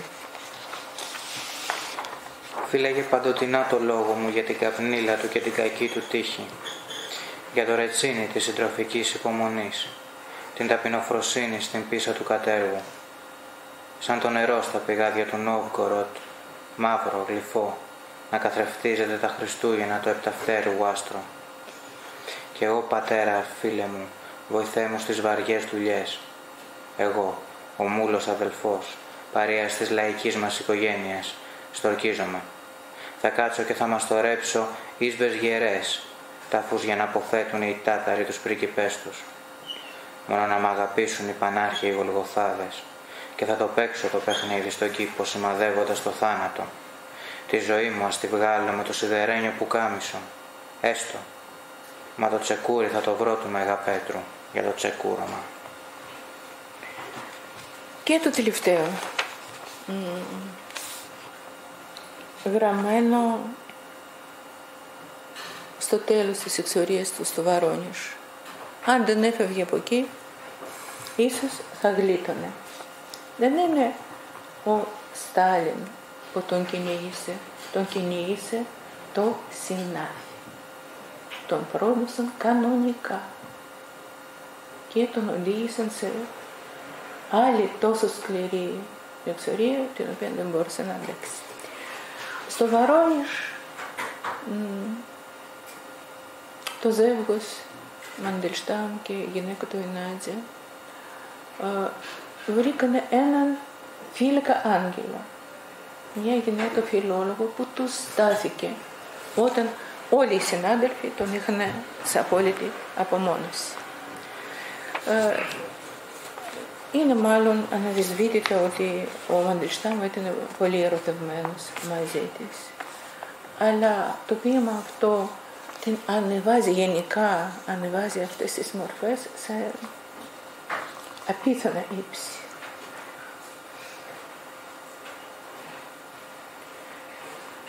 К пустой земле, невольно припадая, неравномерной сладкой походкой она идет, чуть-чуть опережая подругу быструю и юношу погодка.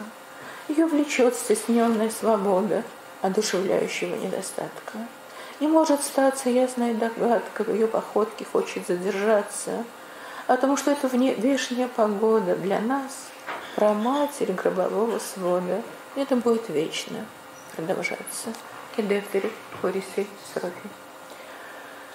Есть женщины сырой земли родные, и каждый шаг их гулкое рыдание сопровождать воскресших и впервые приветствовать умерших, их призвание. И ласки требовать от них преступно, и расставаться с ними непосильно.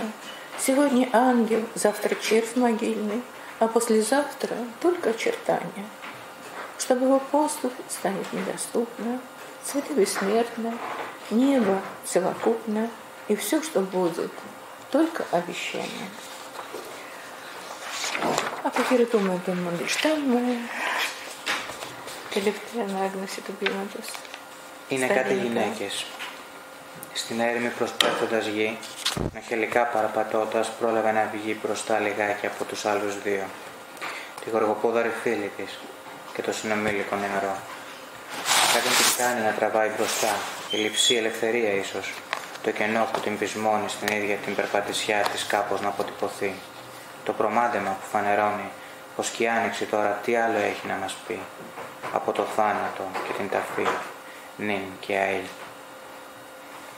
Είναι κάτι γυναίκες με την υγρή γη, ίδιο αίμα, κάθε τους βήμα, κάθε τους νέμα, λιγμός και κοπετός, να ξεπροβοδάνε τους πεθαμένους, να προϋπαντάνε τους αναστημένους, όλος και όλος ο δικός τους προορισμός.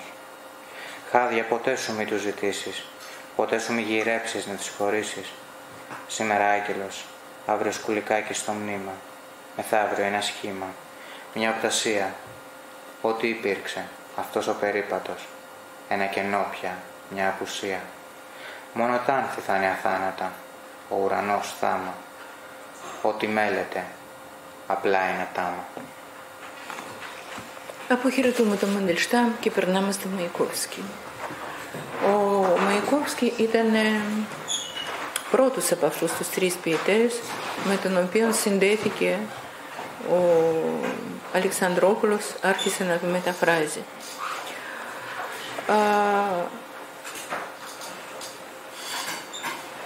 Μετέφραζε, όπως σας είπα, για το σερτάρι του. Αλλά ήρθε κάποια στιγμή που λίγο πολύ ξαφνικά αποφάσισε ότι πρέπει να γράψει ένα βιβλίο για τον Μαϊκόφσκι. Ξέρετε ότι αυτός έγραψε μια σειρά από μυθιστορηματικές βιογραφίες αφιερωμένες στους μεγάλους Ρώσους συγγραφείς και αυτή η σειρά λίγο πολύ είναι κοντά, γιατί με τον ένα ή τον άλλον τρόπο έχει πολύ έντονο αφηγηματικό στοιχείο. Τι παρακίνησε τότε τον Αλεξανδρόπουλο να γράψει αυτό το βιβλίο, ενώ είχε ζήσει την πρώτη κρούση του καρκίνου, εγχείρηση, χημειοθεραπεία κλπ. Αλλά τότε στην Ρωσία δημιουργήθηκε ένα κύμα δυσφήμισης του Μαϊκόφσκι. Γενικά η μοίρα του ήταν πάρα πολύ άδικη. Μετά το θάνατό του τον περιτύλιξε απόλυτη σιωπή. Απόλυτη σιωπή. Εξαφανίστηκε από προσώπου γης αυτός ο ποιητής που ήταν εκπληκτικά δημοφιλής και αγαπημένος. Μετά και δεν εκδίδανε τα βιβλία του, τίποτα. Η Λίλι Μπρικ, δεν θα ανοίξουμε αυτή την ιστορία, είναι μια πολύ ενδιαφέρουσα ιστορία, ερωτική και όχι μόνο. Έγραψε στον Στάλιν και ο Στάλιν έγραψε μια κρίση που ήταν σαν διαταγή, ότι είναι ο καλύτερος, ο πιο ταλαντούχος, δεν είναι έγκλημα να παραδίδεται στην λησμονιά κλπ. Και αυτό ήταν τελικά καταδίκη, γιατί τον Μαϊκόφσκι τον μουμιοποίησαν, τον έκαναν άγαλμα της Επανάστασης και της Σοβιετικής εποχής, παραμερίζοντας τελείως, σβήνοντας ουσιαστικά από πρόσωπου γης το Μαϊκόφσκι αντάρτη. Το Μαϊκόφσκι ανυποχώρητο σε ό,τι κακό έβλεπε, σατυρικό, έντονα σατυρικό. Θα δείτε ότι αυτός την μελλοντική πορεία του οράματος που πήγαινε από κακό σε χειρότερο είχε προβλέψει από τις αρχές της δεκαετίας του 20. Και επίσης ο τρυφερός, λυρικός, ερωτικός Μαϊκόφσκι, όλα αυτά δεν υπήρχαν.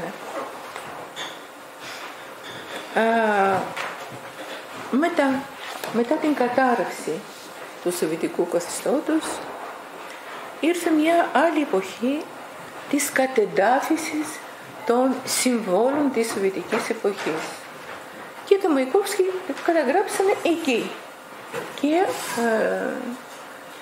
τον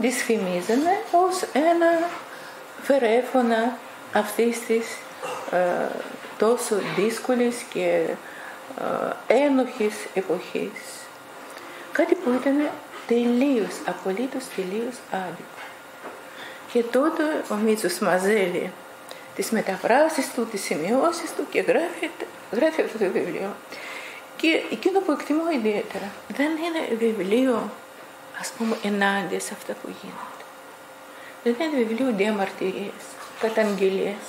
Είναι βιβλίο κατάθεσης. Πώς αυτός έζησε ο Μαϊκόφσκι. Λοιπόν, θα ξεκινήσουμε από ένα ποίημα το οποίο εγώ ομολογώ δεν ήθελα να το βάλω. Γιατί ο πρώτος του στίχος είναι πολύ βαρύς, είναι πολύ προκλητικός. Θέλω απλώς, δηλαδή βεβαίως μετά καθώς προχωρείτε στην ανάγνωση αντιλαμβάνεστε ότι είναι μια φοβερή τερατώδης μάλιστα πρόκληση, αλλά πίσω από αυτά υπάρχει φοβερός πόνος, φοβερή διαμαρτυρία, αγανάκτηση. Είναι πολύ νέος. Το ποίημα γράφει το 1913. Πρέπει να ξέρετε ότι ο Μαϊκόφσκι γυμνασιόφελο πήρε μέρος στα υπνευστικά γεγονότα του 1905. Μαθητής γυμνασίου ανακατευόταν στις φοιτητικές επαναστατικές οργανώσεις. Τον συνέλαβαν, τον φυλάκισαν, γλίτωσε στην Σιβηρία μόνο και μόνο επειδή ήταν 15 χρονών.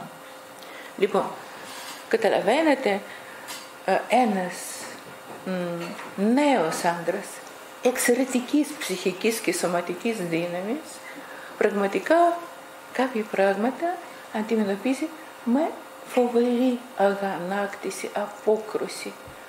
Τέλος πάντων, γι' αυτό μην παρεξηγήσετε τον πρώτο стиху, вовёс δεν το εννοεί.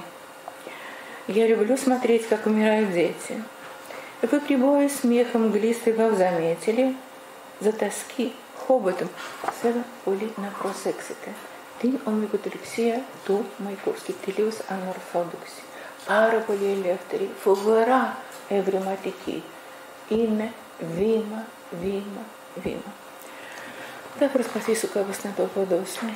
А я в читальне улиц так часто перелистывал гроба том. Омикотолисия хоботом, гроба том. Полночь промокшими пальцами щупала меня и забитый забор. И с каплями ливня на высине купола скакал сумасшедший собор. Я вижу, Христос из иконы бежал, хитона, а ветреный край целовала, плача, слякоть. Кричу кирпичу, слов иступленных вонзаю кинжал в небо распухшего мякоть. Солнце, отец мой, жалься хоть ты и не мучай, это тобою пролитая кровь моя льется дорогою дольной, это душа моя клочьями порванной тучи в выжженном небе на ржавом кресте колокольни. Время, хоть ты, хромой богомаз, лик намалюй мой в божницу уродца века.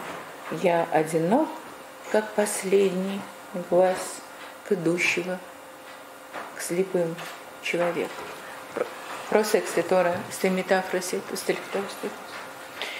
Λίγα λόγια για μένα τον ίδιο.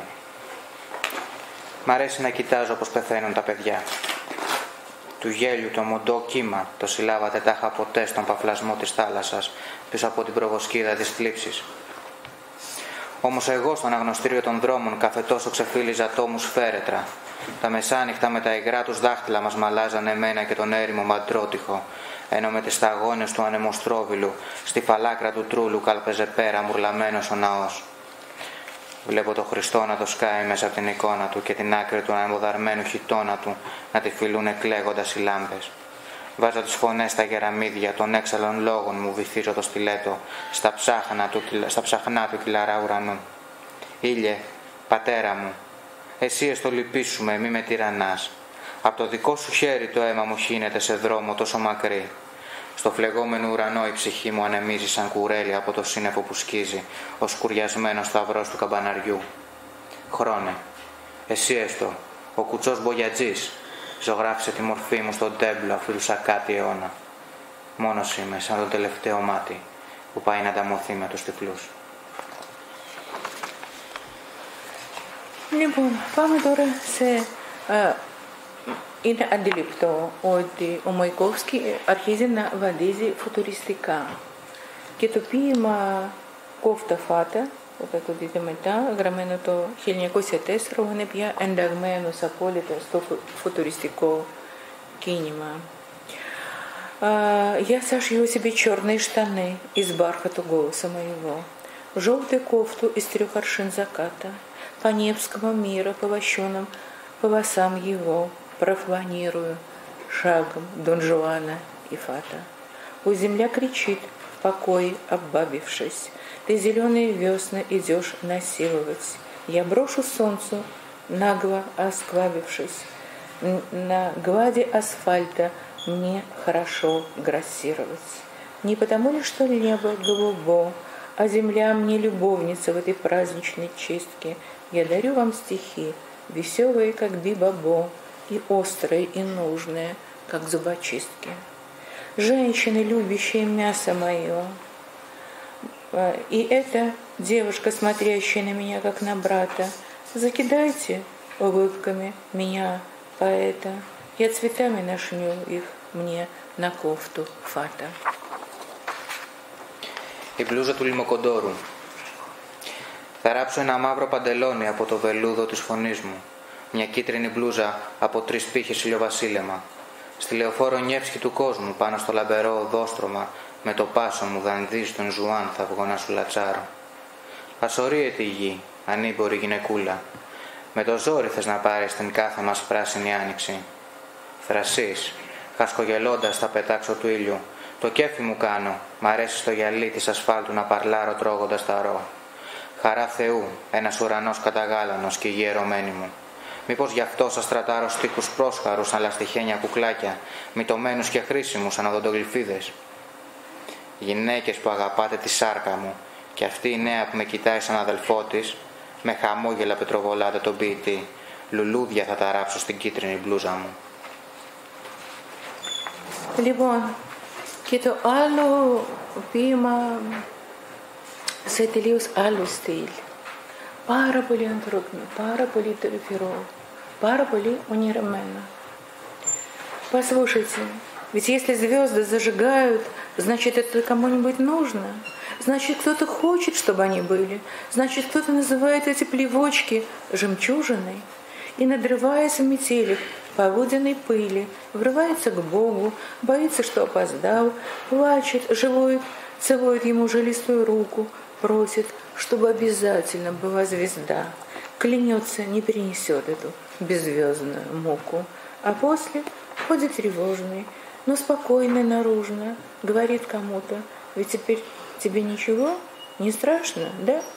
Послушайте, ведь если звезды зажигают, значит, это кому-то нужно, значит, это необходимо, чтобы каждый вечер над крышами загоралась хоть одна звезда.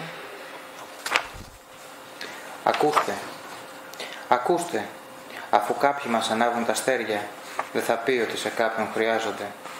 Δεν θα πει ότι κάποιος τα θέλει.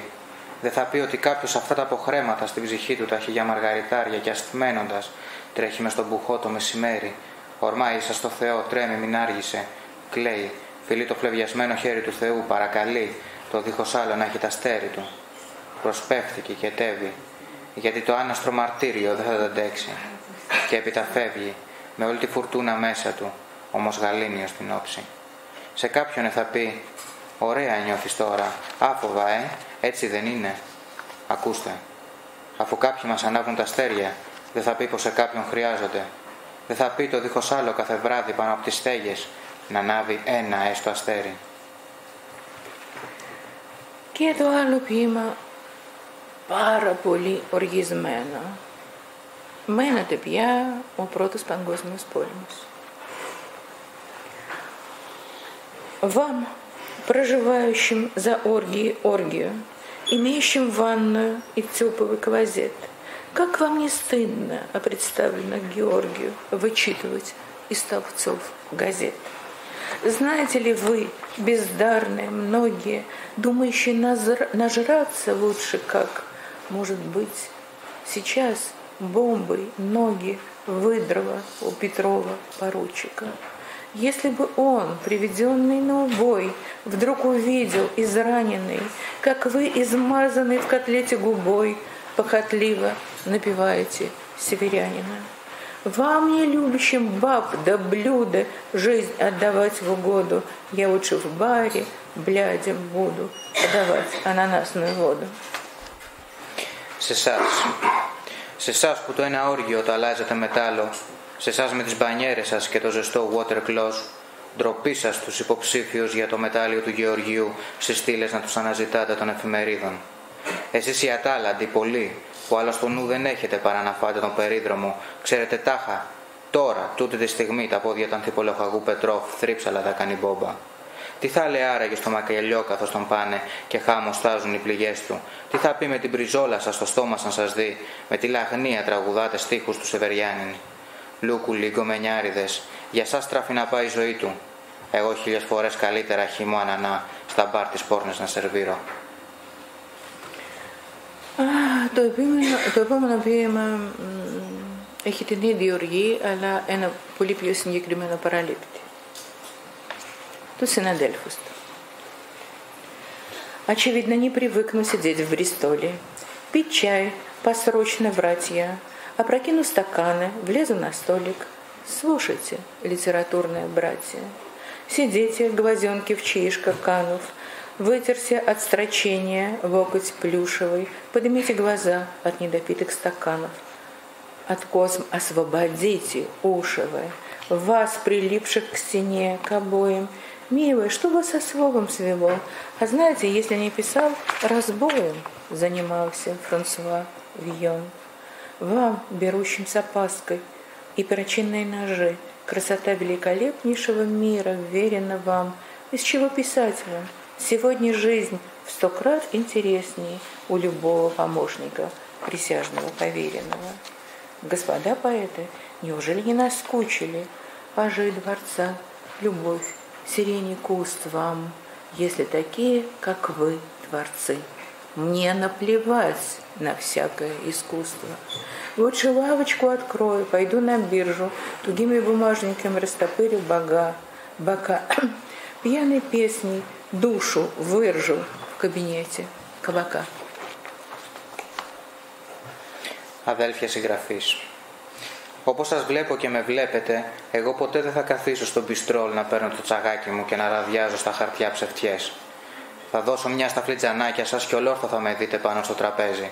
Ακούστε με μακαντάστιδες της λογοτεχνίας, στρίδια κολλημένα στους τοίχους, στις ταπετσαρίες, καλοί μου άνθρωποι, εσείς με τη γλώσσα, τι δουλειά έχετε? Δεν το ξέρετε? Αν δεν έκανε ποίηση με τις ληστείες θα καταγινόταν ο Φρανσουά Βιγιόν.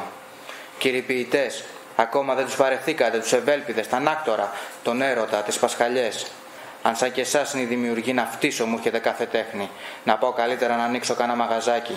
Θα μπω και στο χρηματιστήριο, τίγκα τα πορτοφόλια να φουσκώουνε τις τσέπες μου. Κρασωμένος θα βγάνω τα σωθικά μου, χλιμιντρίζοντας τα τραγούδια μου στον Καπηλιόν τα ιδιαίτερα. Και ένα τρυφερό ποίημα.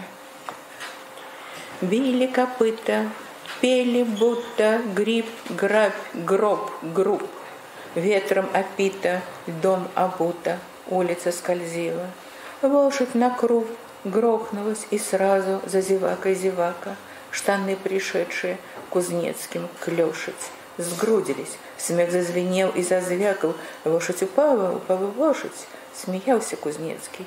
Лишь один я, голос свой, не вмешивал в вой ему. Подошел и вижу глаза лошадиные. Улица опрокинулась, течет по-своему. Подошел и вижу, за каплище по морде катится, прячется в шерсти. И какая-то общая звериная тоска плеща вылилась на меня и расплылась в шелесте. Лошадь не надо, лошадь, слушайте. Чего вы думаете, что вы их лошадь? Деточка, все мы немножко лошади, каждый из нас по-своему лошадь.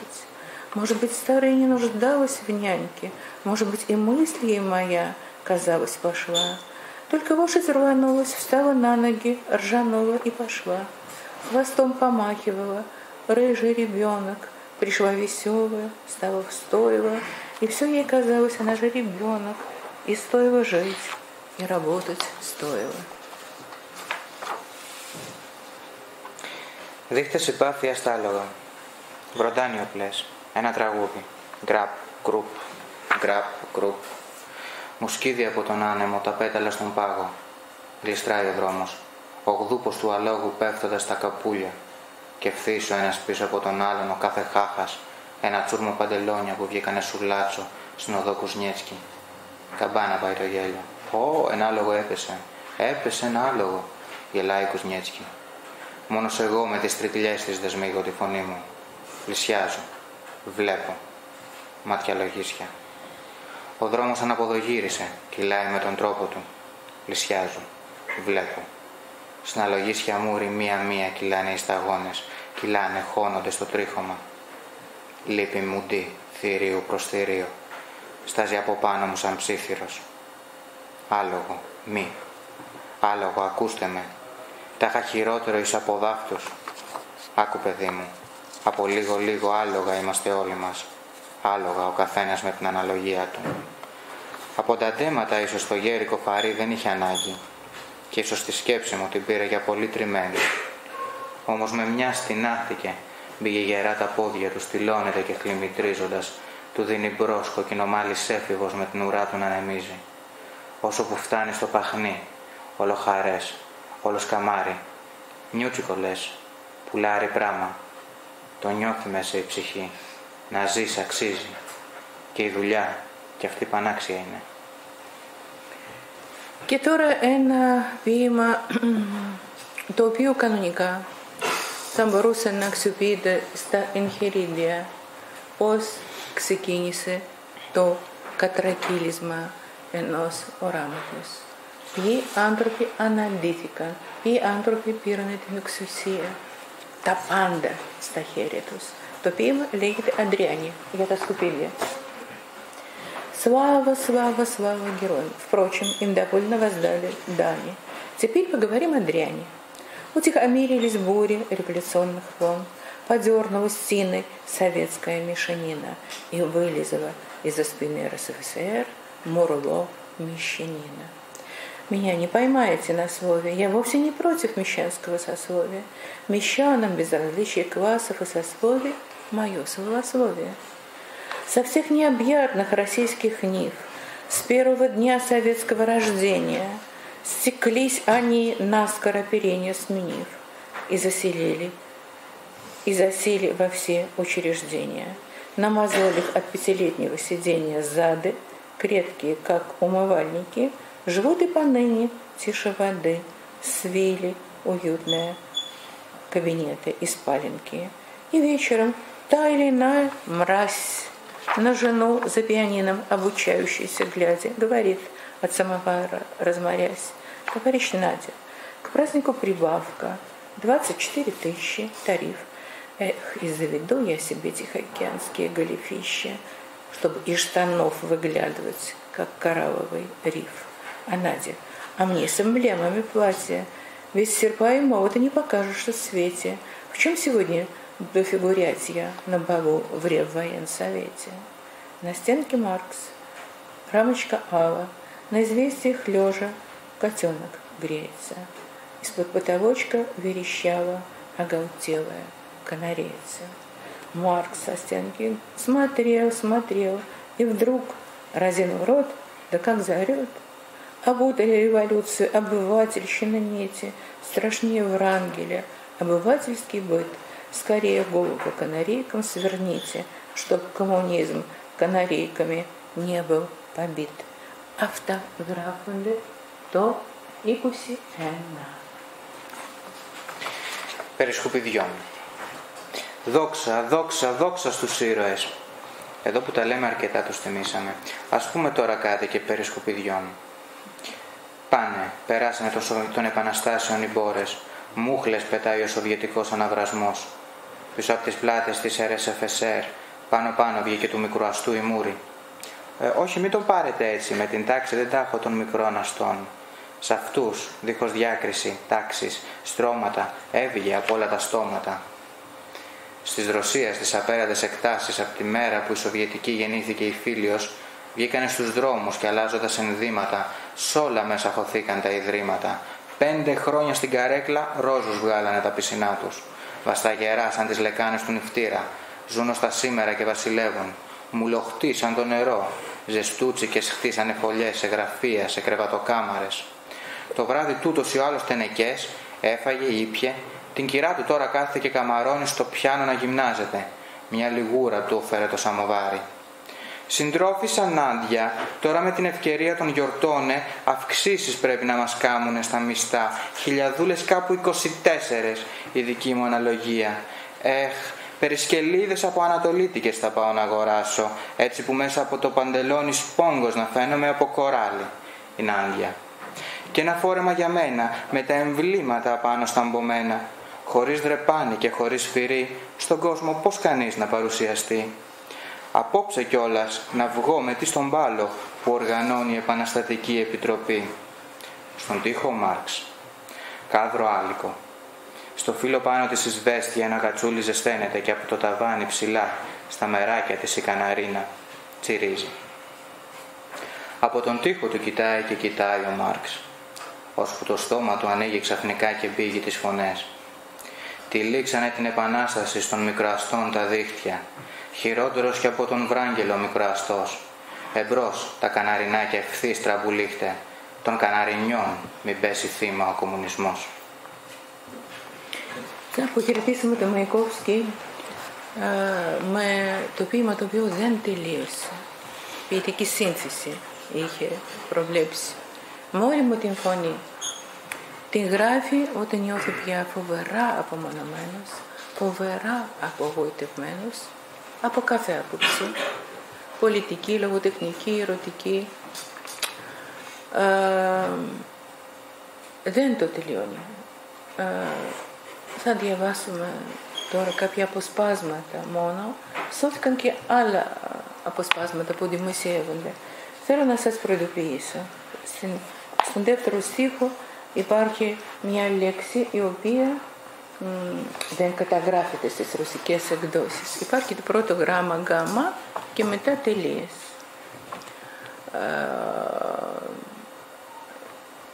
Τέλος πάντων, εγώ υπακούω στις ρωσικές εκδόσεις και δεν θα αναφέρω αυτήν τη λέξη, η οποία όλοι καταλαβαίνουν βεβαίως ποια λέξη είναι, τι σημαίνει. Στα ελληνικά ο Μίτσος μεταφράζει κουράντια. Τέλος πάντων.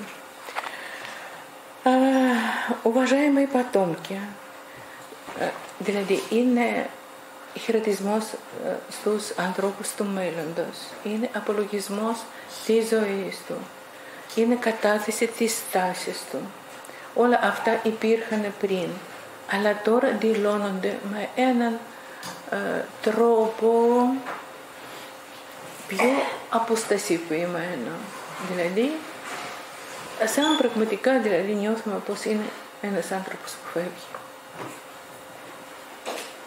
Уважаемые товарищи потомки, роясь в сегодняшнем окаменевшем наших дней, изучая потемки, вы, возможно, спросите обо мне. Профессор, снимите очки, велосипед, я сам расскажу о времени и о себе. Я ассенизатор и водовоз, революции мобилизованный и призванный. Ушел на фронт из барских садоводств, поэзии, бабы капризной. И мне агитпром в зубах навяз, и мне бы строчить романсы на вас. Доходнее оно и прелестнее, но я себя смирял, становясь на горло собственной песни.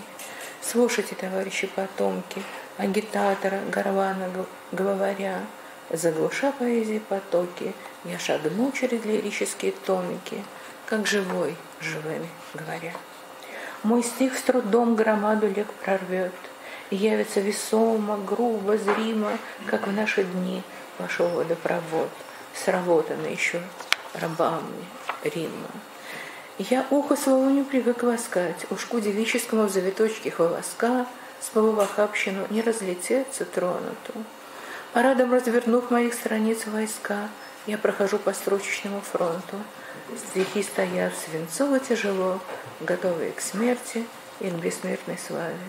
Поэмы замерли, к жерву прижав жерво, нацеленных зияющих заглавий.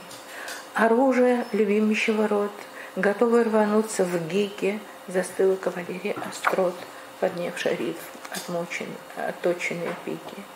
И все, поверх зубов, вооруженные войска, что 20 лет в победах пролетари, до самого последнего листка я отдаю тебе монеты, пролетарий. С хвостом годов я становлюсь подобием чудовищ ископаемых хвостатых. Товарищ жизнь, давай быстрее протопаем по пятилетке дней остаток. Мне и рубля не накопили строчки, краснодеревщики не свали медом мебель на дом.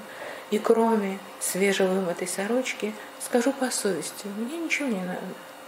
Явившись какая идущих светлых лет, над ванной поэтических рвачей и выжиг, я подниму, как большевистский партбилет, все 100 томов моих партийных книжек. Δεκέμβρης 29, Γενάρης το 30, τον Απρίλη αυτοκτονεί. Μόλι μου τη φωνή. Αξιοσέβαστη απόγονη του μέλλοντος συντρόφοι, καθώς τον ασκαλεύετε τα πετρωμένα πια σημερινά κουράδια, τα σκοτάδια των δικών μας ημερών αναξετάζοντας, ίσως σας έρθει και για μένα να ρωτήσετε. Προφέσορα, βγάλει το ποδηλατάκι των γυαλών σου. Εγώ ο ίδιος θα μιλήσω για τον καιρό μου και για μένα. Είμαι λοιπόν ένας βοθροκαθαριστής και νερουλάς. Εκεί η επανάσταση μέταξε και η συνείδησή μου. Στο μέτωπο επήγα να καταταχτώ, την υψηλή αφήνοντας ανθοκομεία της ποίησης, κυράς τριμμένης. Αν και εμένα ξέρετε πόσο η αγκιτάτσια μου μούλιασε τα δόντια. Και εμένα θα μου άρεσε, θα βγαίνει και το παραδάκι. Ρομάτζες να καθόμουν να γράφω για την αφεντιά σας.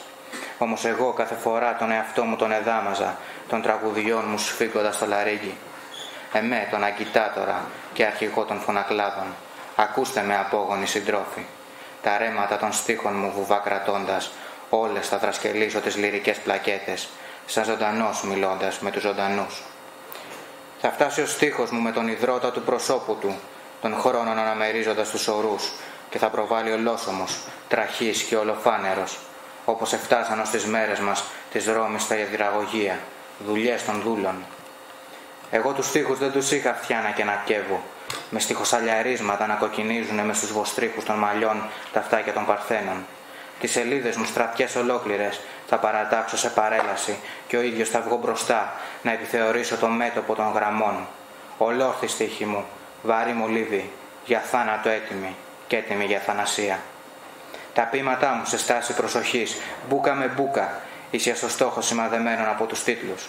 Το όπλο μου, το αγαπημένο μου όπλο, το ιππικό της σάτυράς μου έτοιμο, με σε μια ιαχή να ξεχυθεί ψηλά κρατώντας τα τροχισμένα κόντια της ρήμας, όλα μου τα στρατεύματα στα δόντια οπλισμένα, 20 χρόνια στη ράχη τους γιωμάτα νίκες, σε σένα τα χαρίζω προλετάριο του πλανήτη, ως την ίστατη σελίδα. Και τώρα εγώ, στου χρόνου πίσω την ουρά, απίκασμα θα μοιάζω δεινόσαυρο απολυθωμένο.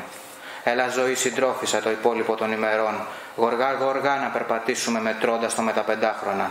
Εμένα ούτε ένα ρούμπλι δεν μου αφήσανε οι στίχοι μου, κανένας επιπλοποιός δεν έβασε στο σπίτι μου έπιπλα από μαόνι, και μα την πίστη μου ούτε και μου χρειάζονται εμένα αυτά, μόνο κανένα πουκάμισο φρεσκοπλημένο. Όταν μπροστά στην κεντρική επιτροπή θα παρουσιαστώ, των φωτεινών καιρών που έρχονται, πάνω από τη μαφία των σαλτιμπάλκων και μακαδόρων της ποίησης, θα υψώσω μπολσεβίκικη ταυτότητα, όλους τους 100 μου τόμους, τα κομματικά ποίηματά μου. Αυτά. Σας κουράσω.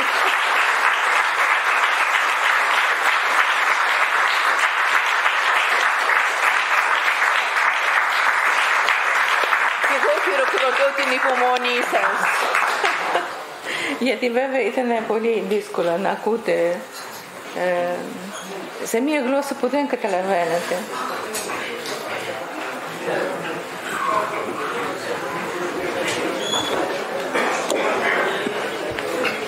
Νομίζω δεν χρειάζεται να χειροκροτήσετε την υπομονή μας.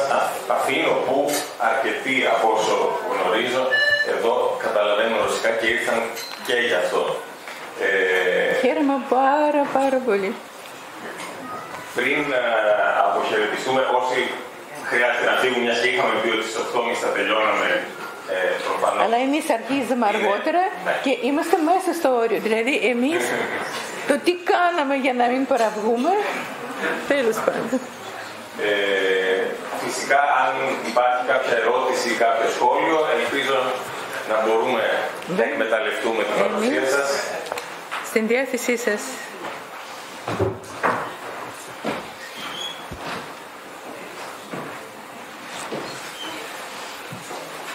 Αν όχι, επιτρέψτε μου πριν κλείσω να επαναλάβω ότι τον Μαγιακόφσκι που μόλις ακούσατε μπορείτε κατεβαίνοντας κάτω να βρείτε το βιβλίο του Αλεξανδρόπουλου και να αφήσετε το email σας αν θέλετε να ενημερώνεστε ηλεκτρονικά. Και θα ήθελα και πάλι να ευχαριστήσω την Σόνια Ηλίνσκαγια που αποδέχτηκε αυτή την πρόσκληση να ακούσουμε τις μεταφράσεις του Μίτσου Αλεξανδρόπουλου σε ποίηση και να διαβάσει η ίδια τα ρωσικά πρωτότυπα και τον Ζήση Αϊναλή που διάβασε. Τον οποίον βασάνισε πάρα πολύ. Και να ευχαριστήσω και όλους εσάς που ήσασταν εδώ μαζί. Η επόμενη συνάντησή μας είναι στις 16 Μαΐου, όπου θα ακούσουμε πάλι δύο Έλληνες ποιητές, τον Στρατή Πασχάλη και τον Σταμάτη Πολενάκη. Σας ευχαριστούμε και πάλι. Όπως λέω και εγώ σε όλες παρόμοιες περιπτώσεις πάει και αυτό.